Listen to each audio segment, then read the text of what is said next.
देवानां च ऋषीणां च गुरुं कांचन सन्निभं बुद्धि भूतम त्रिलोकेशम तम नमामि बृहस्पतिम। जय श्री बृहस्पति देव। जय श्री राधे कृष्ण। आप सभी का आपके अपने YouTube channel VK Mishra present में बहुत बहुत स्वागत है। आइए आज आप सब सुनेंगे गुरुवार व्रत की कथा। प्रत्येक गुरुवार को जो कि भगवान बृहस्पति देव की कृपा प्राप्ति के लिए व्रत को धारण किया जाता है। जो भी भक्त सच्ची श्रद्धा के साथ नियम और निष्ठा के साथ गुरुवार का व्रत धारण करते हैं तो भगवान बृहस्पति देव की कृपा से उनके सभी प्रकार के दुख और कष्ट दूर होते हैं तथा सभी प्रकार के सुख और समृद्धि की प्राप्ति होती है। गुरुवार के दिन चाहिए कि इस दिन केले के पेड़ के नीचे जो कि अच्छी प्रकार से साफ सफाई करके वहाँ पे आसन लगा करके गुड़ मिश्रित जल जो कि केले के वृक्ष में डालनी चाहिए। एक दीपक प्रज्वलित करके भगवान बृहस्पति देव को विशेष प्रकार से जो कि पीला पुष्प अर्पित करे, पीला चंदन अर्पित करे, धूप और दीप दिखाएं, अनेक प्रकार का नैवेद्य अर्पित करे। विशेष करके गुड़ और चने की दाल का भगवान को भोग लगाना चाहिए, मुनक्के का भोग लगाना चाहिए और फिर गुरुवार व्रत का कथा श्रवण करनी चाहिए। जहाँ पर भी केले का वृक्ष ना हो तो आप भगवान बृहस्पति देव की फोटो या प्रतिमा रख करके उनका पूरे विधि विधान के साथ पूजन करें। भगवान बृहस्पति देव अपने भक्तों के सभी प्रकार के मनोरथों को सिद्ध कर देते हैं। तो आइए सुनते हैं गुरुवार व्रत की कथा।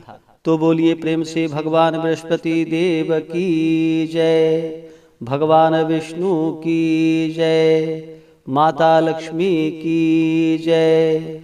कथा के अनुसार प्राचीन काल में एक बहुत ही निर्धन ब्राह्मण रहता था। उसके कोई संतान ना थी।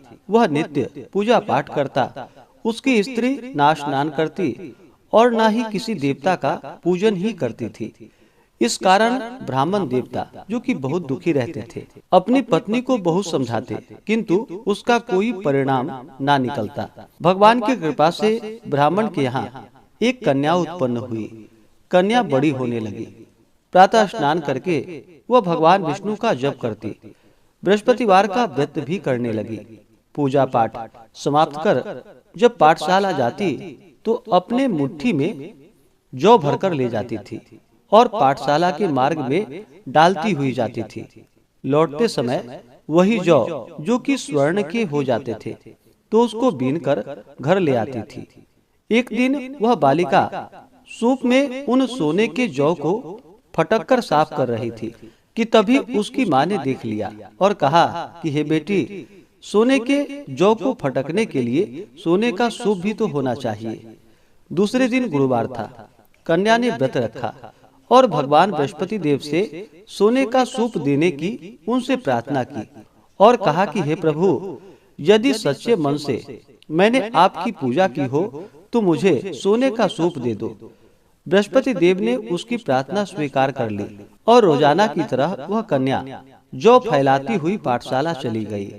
पाठशाला से लौटकर जब वह जौ बीन रही थी तो बृहस्पति देव की कृपा से उसे सोने का सूप मिला।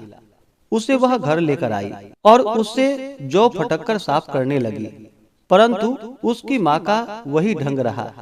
एक दिन की बात है, कन्या सोने के सूप में जब जौ को साफ कर रही थी उस समय उस नगर का राजकुमार वहां से निकला। कन्या के रूप और कार्य को देखकर वह उस पर मोहित हो गया।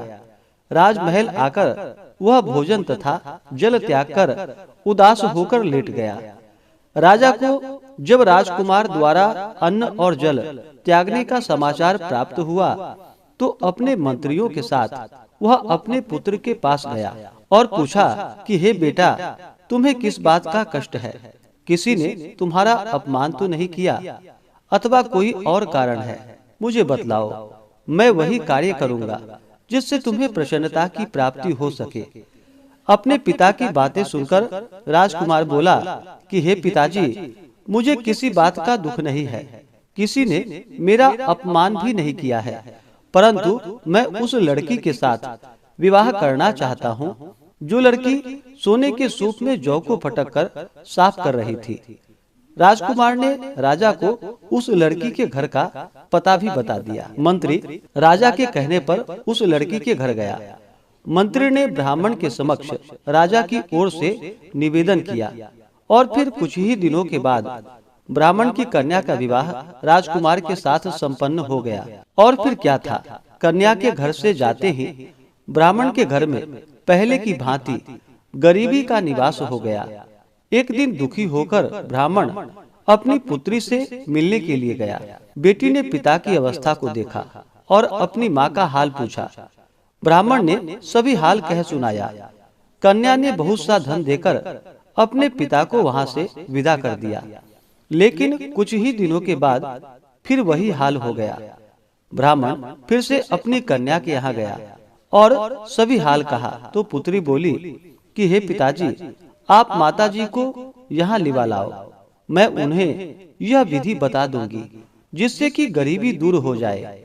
ब्राह्मण देवता अपनी स्त्री को साथ लेकर अपनी पुत्री के पास राजमहल पहुँचे तो पुत्री अपनी माँ को समझाने लगी कि हे माँ, तुम प्रातः काल स्नान आदि करके विष्णु भगवान का पूजन करो और बृहस्पतिवार का व्रत करो तो तुम्हारी सभी दरिद्रताएं दूर हो जाएंगी। परंतु उसकी माँ ने उसकी एक भी बात नहीं मानी।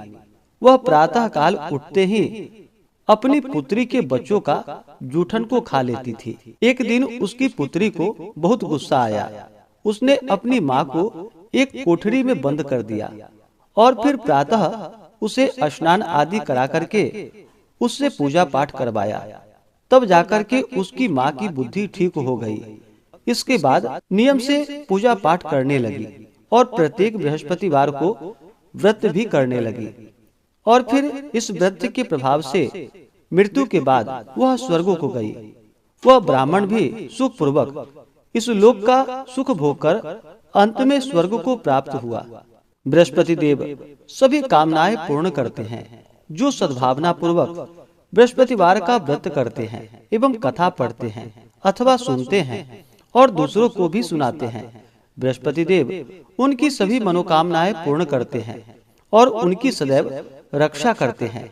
जो संसार में सद्भावना के साथ गुरुदेव का पूजन एवं व्रत सच्चे हृदय से धारण करते हैं, उनकी सभी कामनाएं वैसे ही पूर्ण होती हैं जैसी सच्ची भावना से राजा और रानी ने बृहस्पति देव की कथा का गुणगान किया था तो उनकी सभी इच्छाएं बृहस्पति देव जी ने पूर्ण की। इसलिए सबको कथा सुनने के बाद प्रसाद लेकर जाना चाहिए और हृदय से उनका मनन करते हुए जयकारा बोलना चाहिए।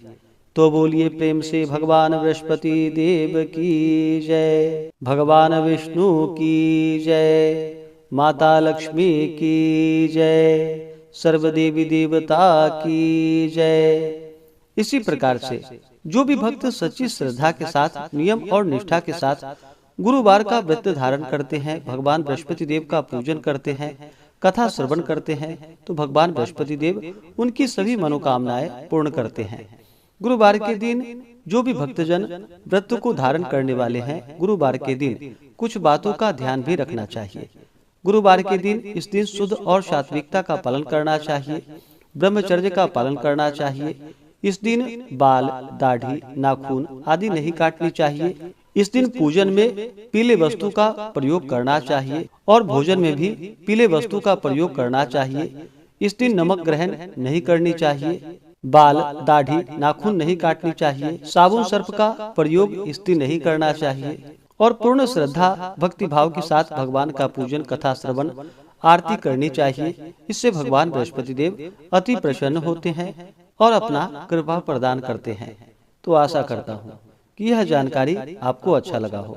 इसी प्रकार से कथा को सुनने के लिए, व्रत पूजा के बारे में जानने के लिए चैनल पे अगर आप पहली बार आए हैं तो चैनल को लाल बटन दबा करके सब्सक्राइब करें, साथ में बेल आइकन घंटी को दबाएं ताकि आने वाली वीडियो का नोटिफिकेशन आपको समय से मिलता रहे।